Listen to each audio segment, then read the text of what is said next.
Le territoire de la paroisse du pays de Jugon est situé à l'intersection de la nationale 12 et de la nationale 176 et desservi par la voie de chemin de fer. Il comprend 7 communes: Saint-Riol, Plédéliac, Jugon-les-Lacs, Dolo, Pléné-Jugon, Tramin et Plétan, pour une population de 8500 habitants. La paroisse compte 9 relais, 11 écoles primaires, dont 4 écoles catholiques, un collège public et un collège catholique, 2 maisons de retraite, 250 exploitations agricoles, 280 entreprises. Claudie Le Breton, président du Conseil général des Côtes-d'Armor, est le conseiller général de notre canton. Et Gérard Lecam, maire de Pléné-Jugon, est sénateur. Faisons un tour de notre paroisse. Plétan se repère facilement avec ses 6 éoliennes et son usine d'aliments du bétail, la première en France en tonnage. C'est là qu'ont lieu les temps forts de catéchèse, comme ici dans la vallée d'Ilion, le 19 septembre dernier. On y trouve le presbytère, la salle paroissiale. C'est le lieu de travail de notre secrétaire salarié Valérie, de la plupart des réunions et des permanences d'accueil. Tramin, centre géographique de la paroisse, avec sa grotte à l'identique de celle de Lourdes, où nous nous rassemblons tous les 15 août pour fêter Marie. Pléné-Jugon est la commune la plus étendue avec ses 6000 hectares, une centaine d'exploitations agricoles, le centre éducatif des déficients visuels de la Villeneuve Saint-Odile, ses 2 collèges, la maison de retraite, sa vaste église Saint-Pierre et depuis 1137, l'abbaye dans la forêt de Beaucain qui accueillera prochainement la communauté du Chemin Neuf. Connu pour sa fête de la musique, Dolo est le siège de la communauté de communes Arguenon-Unaudet au Manoir du Loup, lequel abrite depuis 4 ans Armor TV, première web télé de France.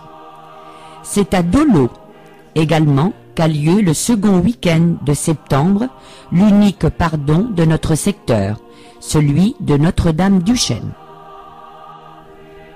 Petite cité de caractère, Jugon-les-Lacs est jumelée depuis 35 ans avec la ville allemande de Lenzkirch.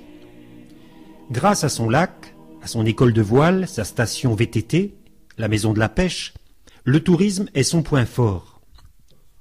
Regroupement réussi de 3 communes, l'Escouette, Saint-Igneuc et Jugon, la commune de Jugon-les-Lacs possède donc 3 églises. La maison de retraite vient d'être transformée en EHPAD et compte 50 résidents. C'est à Plédéliac que se trouve le Saint-Esprit des Bois, avec sa chapelle, la ferme d'antan, le château de la Hunaudet. Mais c'est au bourg que le groupe des jeunes chrétiens se retrouve le vendredi soir. Plédéliac, c'est aussi la forêt domaniale qui représente la moitié de la superficie de la commune. Si vous doublez sur la voie rapide un camion de Cajot, il vient sûrement des établissements douars de Saint-Riol, la plus petite commune de notre paroisse, qui présente avec Tramin et le Saint-Esprit la particularité d'avoir toujours la porte de son église ouverte. Quelques chiffres qui précisent notre activité. 60 baptêmes célébrés par an, 15 mariages, 90 funérailles, 150 chercheurs de Dieu, un groupe de 20 jeunes, 2 équipes MCR, un relais Emmaüs, une équipe du Secours catholique. Notre budget annuel est de 75 000 €. Notre paroisse présente depuis 4 ans la particularité, comme à Pleumeur-Baudou dans le Trégor, d'être animée par une équipe pastorale et un prêtre modérateur, épaulé par un conseil pour les affaires économiques particulièrement opérationnel. L'objectif est de rendre chaque baptisé responsable de l'évangélisation, que chacun devienne acteur de la vie de la communauté et y nourrisse sa vie intérieure.